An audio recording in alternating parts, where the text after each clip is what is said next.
Welcome to the Talented Learning Podcast Series, episode 93 with independent learning tech analyst John Lay. Today I interview Craig Sprinkle, CEO of MedCerts, about the challenges and solutions of running a large-scale continuing education business. You can find more of our fiercely independent content at talentedlearning.com. Welcome back, listeners, to the Talented Learning Show podcast. On this show, I am fortunate to interview the world's leading experts in extended enterprise learning solutions from both the vendor and the practitioner perspectives. Today, I'm super jazzed to have Craig Sprinkle here to talk about the medical continuing education organization he runs. And we're going to learn a lot of lessons about how he does it, and what works, and we can replicate that in our own various industries here in continuing education, whether on the for-profit or the nonprofit side of the fence. We're going to learn about the medical industry in general and really their driving challenge of trying to fill open positions and keep them filled. And we're going to learn how MedCerts rather is responding to that, with their curriculum and their business model and their content strategies and their 45 to 50 program opportunities in both medical and IT. We're going to learn about how they partner with the community, with employers, with the military, drive demand for their products and services there. We're going to see how they prioritize new content, how they create it tied to a skill model. We're going to talk about how AI is impacting their business from front to back. We're going to talk about their learning system and how they approach that, and a little bit more, even about measurement and critical success criteria, as well as some advice for the rest of us that might be a few steps behind Craig. That's a lot for a half hour. Let's get going. Craig, welcome to the Talented Learning Show. It's sure great to have you here. Thanks, John. Great to meet you and great to be here. Thanks for having me. This is great. And our listeners are going to love this one. We talk about continuing education all the time. Just recently, we had a couple of different vendors coming on or came onto the show and really talked about the advances of AI and just different learning system techniques now to manage complex continuing education. But it's been a little bit since we've had somebody like yourself, Craig, to come on the show and talk about what it's like to run a real continuing education business. And folks, when we get into it, you'll see it's more than just your typical continuing education business here of what the MedCerts folks have put together here quite impressively. And that's what we're going to learn all about today. So let's get going. Maybe the best place to start is, why don't you frame out your organization, what it is you do, the scope of your organization, and why it was you're founded, and we'll go from there.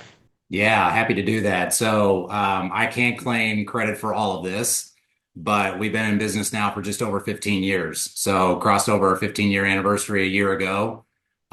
Started the business originally back in 2009, and really it was predicated on sort of identifying a market gap and ultimately addressing skills gap. So if you kind of wind all the way back to 2009, we found an opportunity to actually bring healthcare training online, which was sort of the very first time that it had ever been done. Started very easy and very simply in kind of like medical coding and billing, front office medical assistants, and our content was always geared towards training individuals so that they would be prepared to sit for a nationally recognized certification exam. So the end goal is a credential. Obviously, the end goal ultimately for that person is a job.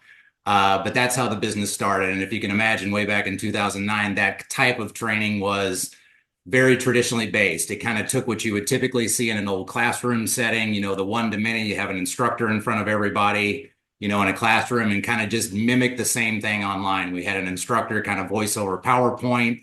In a lot of cases, I'd like to tell you that it was high tech, but it probably wasn't at that time. But that's how we got started. And you kind of fast forward now, 15 years later, we've spent and invested tremendously in our learning platform, rebuilding our content, retooling our content to really now present a very immersive experience to a learner. So you've got now, instead of someone talking to you on screen and kind of doing that traditional instructor-led type approach, you now have a very immersive experience where you've got hands-on training that's being delivered online in an experience like that. You've got simulations that are taking place. You've got online assessments that are taking place.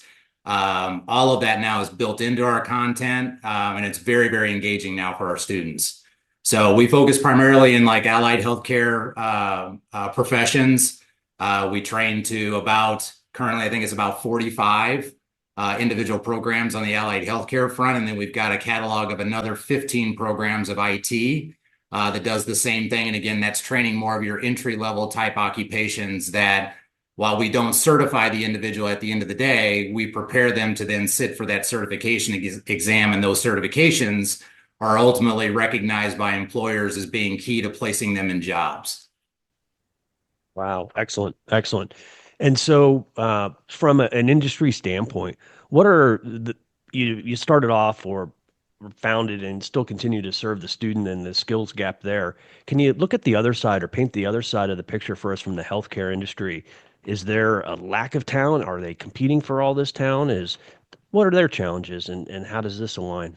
Yeah, absolutely. I mean, what you just highlighted, it's really kind of all the above. And that's the opportunity that we really saw about 2.5 or 3 years ago is that, the business originally was built on almost of a direct to consumer model. We capitalized on federal funding models, some private pay models, and really built the business pretty solidly from that standpoint, but saw a much greater opportunity on partnerships with employers and really making a bigger impact on solving the vacancy gap that's out there and a lot of the in-demand healthcare occupations.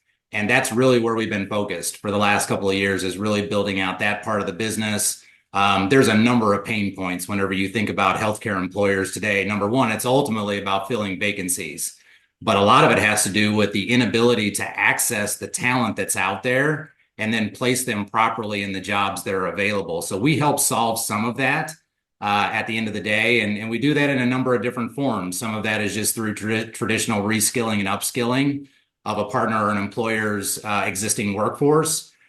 In some cases, not all, but we will also be employed by that employer to go out and source individual learners, train them in the programs that they're ultimately going to hire them for in a job. And then that employer ends up placing that person in one of the vacancies once they complete their training and get certified. So there's a number of different ways that we can kind of approach and solve that problem on the employer side. And it's almost a never ending issue. I mean, you see it in the press all the time about just the ongoing gap that we have in terms of just jobs and people available to fill critical healthcare occupations. That still continues today, and it's going to continue for at least the next decade. I don't see that actually going down. I see it staying the same, if not getting it even higher. And the interesting thing about it, if you will, just for a quick second, is that whenever you hear about vacancies in healthcare, a lot of people immediately go to, gosh, that must be just doctors and nurses. That's actually not true. About 60% of all the jobs that are open in healthcare today are with frontline allied healthcare roles. So the critical people that are providing patient care, whether it be in an elderly care home, whether it be in the hospital setting, doesn't really matter. That's where the vacancies are by a majority. So that's where we come into play because those are the types of roles that we're typically training people for. Hmm. And how would you traditionally get the skills for that role? Is that like an associate's degree? What would Yeah. people do 20 years ago before 2009? Yeah, I mean you're absolutely on point. I mean the traditional approach would be like I got to come out of high school, I got to go to either a community college or a 4-year degreed institution and ultimately get a bachelor's or an associate's degree that then qualifies me for one of these roles that are out there. We all can appreciate that that is an option. Today it's a much more expensive option and we really kind of provide an alternative approach. It's much cheaper in terms of what we provide to an individual learner and it's ultimately faster. That a person can engage with us, take our training, complete their training in about 4 to 6 months. They step out of that ready to sit for that national certification exam. And that ultimately is the prerequisite to place them into a job with an employer. So that's really what's changed is that we provide that alternative path. I'm biased, of course, and would say I think it's better at some level. But it's ultimately a choice that individual has. And by the way, I know we're probably going to talk about this here in a second, but we also partner with academic institutions too. They have their own set of issues that they're trying to solve. A lot of it is just around sagging enrollments and really finding ways to bring people into their institutions. And we partner with them to help them do that. A lot of that has to do with us, frankly, just repurposing a lot of our content to build into an undergrad program or an associate's program. And that's a choice that a student would make coming out of high school is that they may go the college path. They may be looking for a faster path into a career. We can serve that alternative purpose for them. Wow, so you're generating demand all the way, what, starting back in the high school years is what you're saying is where Yeah, this happens? yeah. What? And so how does that work then? So you go out, how did you start that and how do you communicate with the schools? Did you have to go out one by one? Did you get a conference to start speaking about this? Like, how'd you get that rock moving uphill? Yeah, for sure. I mean, I would tell you that that part of our business is probably still a little bit on the immature side. Mm, The way that we've ultimately, made some progress into that is really through a lot of the relationships that we have with employers. They are the ones starting to build the relationships locally with high school districts, maybe funding and state organizations that are out there as well. And we've gotten a lot of those introductions through those relationships that we have. I'd like to tell you that we've, directly had an impact on that front. It's certainly going to be a focus of us going forward, but that's where that's come from. To be clear, now someone does need to be at least 18 years old and have a high school degree to be able to sit for a certification exam. But the role that we're playing is really starting a junior or a senior in high school through our training so that by the time they graduate, they're ready to sit for that exam. Sort of the triple benefit associated with that is that I have a high school diploma. I now have a certification or a credential behind my name. And if I choose to go on to college, I might get credit for prior learning associated with that as well, which is a huge money saver whenever you think about that for an individual learner if they choose to go down that path. wow, that's a great idea.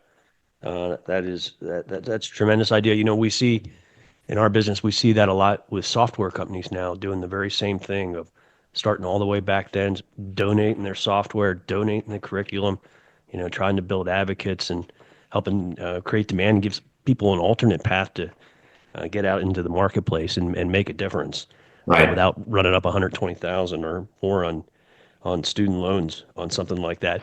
So I looked at real quick. What give us some examples, a list of allied health, just to make sure everybody's clear, like phlebotomy, like what else? Yeah, I mean, Radiology. you hit on a couple of them right there. So, classic programs that we train for is going to be like a phlebotomy technician. Those are the individuals that are qualified to ultimately draw blood from patients in a hospital or a clinical setting. EKG technicians are a big one for us, medical assistants, surgical technologists, sterile processing technicians. Those are all just kind of examples. And I mentioned earlier, there's about 45 programs that we have total. But those are sort of some great examples of some main ones that we have. Well, you're looking at a U.S. Army 1988 certified phlebotomist, by the way. So that rings bells when I saw it right on the front of your site. I was like, I don't see that word all the time anymore. All right, cool. So when you have those 45, how do you go about choosing your next programs? Have you just been picking off all the allied, or have you been using an acquisition strategy to find companies that already specialize in this and bringing on under your umbrella? What has been your Yeah, strategy to grow that catalog?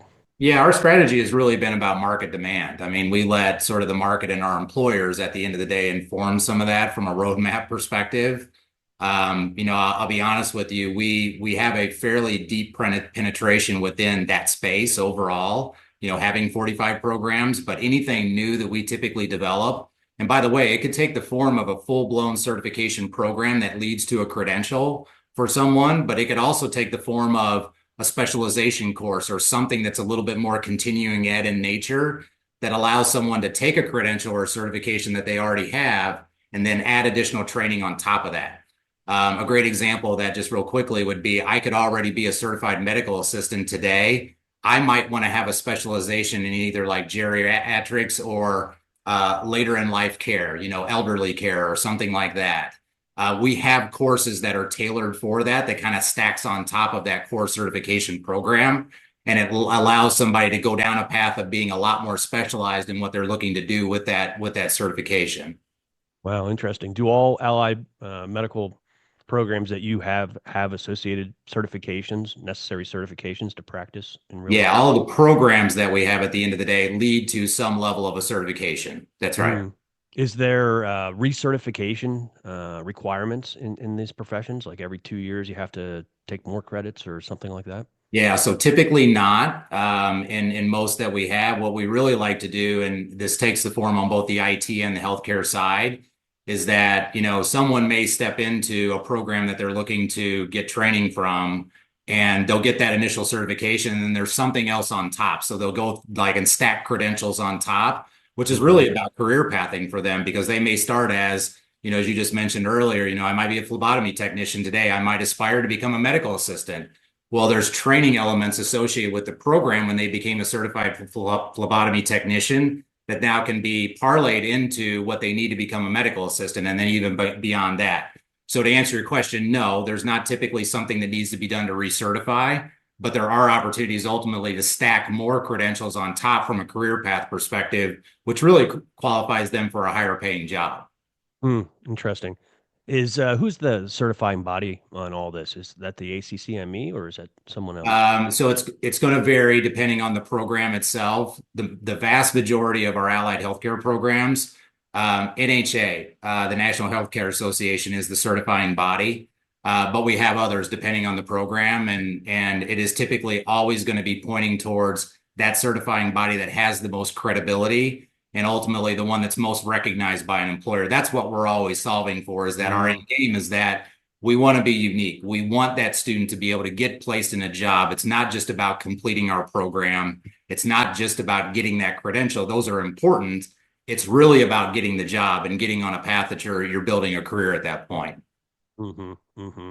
Interesting. What about state by state variations? Is it one size fits all with credits and certification, or in allied health, is there variations? So for the certifications themselves, it's generally consistent. I will tell you that when we build a brand new program, we typically almost have to go state by state to receive approval to be able to offer those programs in those states. Um, I will tell you there's nuances depending on the program itself where we may have to tailor the content just a little bit. That's very unusual if we would have to do that. So my general answer would be it's consistent, but at the same time, each state has to separately approve us to be able to offer those programs in that particular state itself. Hmm, cool, cool. You mentioned the transformation of your content from traditional instructor led to the traditional instructor led virtually into what you have today. Yeah. How'd you do that? Are you using outside firms to do that? Did you build a cadre inside that just does nothing but create content? What was your strategy on that? Yeah, it's a hybrid approach. So we've got an internal team, a main person on our team internally. It's really driving our overall product strategy. They partner with an outside firm from a content development perspective. So it's a little bit of a hybrid. We've got a lot of internal subject matter experts, which really informs our program content itself. The actual building of it is built externally most of the time. Hmm. And how about from a learning system standpoint? Did you have to build your own to be able to support all this? Were you able Yeah. to find something commercially? Yeah, we found it commercially. And again, not surprisingly, we have been with that solution for the better part of that 15-year window. No kidding. And we just continue to kind of build on top of that platform. There's not anything that I would say is highly customized. The actual underlying LMS itself was something that we found commercially. Mm-hmm. Mm-hmm. Neat. One of the things that struck me most about reviewing your site, and I spent a lot of time thinking about and talking about, probably more than I should be thinking about it, is basically how to fill your pipeline up with new sales opportunities, new learners. And you touched on one already with employers. Maybe you can expand on that. You have a program called Train and Hire, I believe. Can you frame what that is and how that works in the marketplace? Because I think this is a great idea that it can be borrowed in a lot of different industries. Yeah, for sure. So again, that's a particular solution that we do offer to our employer partners. And that was the example that I was giving earlier, Oh, where okay, at that's the same one. times, yeah, no, it's okay. At times, employers will ultimately hire us to go out and source potential learners on their behalf. And by the way, the employer vets those learners before we ever put them in a training program. So we'll source them on their behalf. That's typically through, traditional lead gen methods. They will express interest, obviously, in that program. The employer vets them. We will train them. And then ultimately, after they end up receiving that certification, the employer brings them into that job. Hmm. Hmm. And that could happen. Well, I guess that would happen in a variety of different ways and different roles. So, Yeah. okay, well, that makes sense, and that's certainly a great way to help close the gap. One of the examples I heard is that you go not go after, but part of your ideal customer profile is, I don't know, folks that are stuck at home or unable to, unable to, I guess, get a job traditionally, and and part of that is really to help bridge this gap. Is this once again the same program of trying to help folks like that, get basically get trained and have the job waiting for them? Is that the point? Yeah, it is. Although the end customer at the end of the day, while it's still an individual learner, that's a different type of partnership because we're working with a lot of workforce agencies in that particular example. So you've got an Mhm. underserved community out there that might be unemployed, they might be underemployed, they're looking for different skills. To your point, if they're unemployed, they might be at home and they just can't get connected with the right job opportunity. They know they need new skills. We will typically find those learners through relationships that we have with American Job Centers. And there's federal funding that's available to help those learners ultimately get additional skills and then get placed in jobs after that. Well, cool. Tell me about the military part. So, all kinds of military certifications, scholarships, just a great way to help upskill those folks. Tell us all about that program. Yeah, so there's two different military programs that we work with today. One goes all the way back to the very beginning when we first started MedCerts. There's a program through the Department of Defense that is tailored towards qualifying spouses of military personnel, and that is geared towards kind of a form of a grant that a military spouse will have access to get training, get certified. There are also opportunities for them to go back to school using that money as well. But it's all about like as your spouse is, actively on duty, to help them get trained and then gain skills so that wherever they end up getting located at some point in the future, they have skills to be able to get a job at that point. So that is funding specifically earmarked for qualifying spouses of military personnel. The other one that we work with is traditionally through the Army. And that's a credentialing program that is specifically tailored for in-service personnel who are getting ready to come out of service from the military. So as you know, there are skills gained while you're in service, but when you come back to the general population, there are jobs that those people are looking for. And this is to equip them with additional skills so that they are employable once they come back into outside of active duty. So Mhm. those can take all different forms. Again, it could be a healthcare training program, could be an IT training program.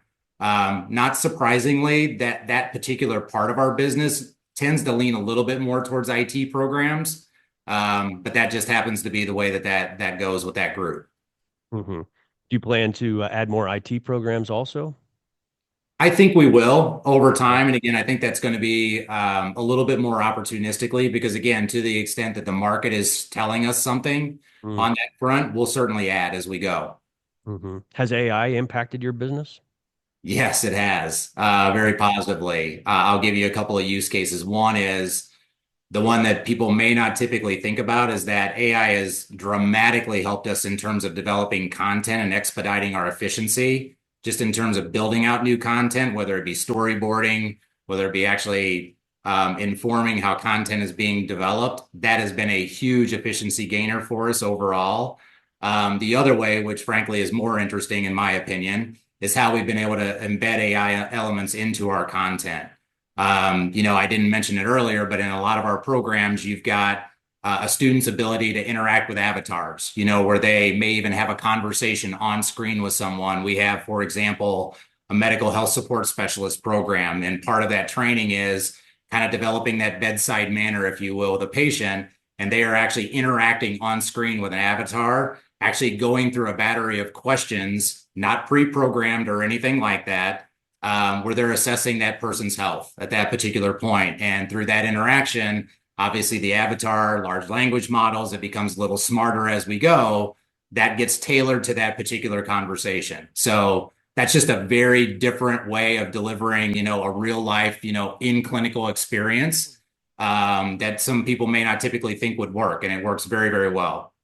Wow, that's super cool. That's super cool. How much of that do you measure and analyze from a data standpoint? Are you like mad scientist with that, or not at this Well, I would stage? say, yes, we are, but I would generalize it as being we're kind of assessing, aptitude and capability all the way through someone's training. So, like I said earlier, we've got assessments built into our training from the very beginning.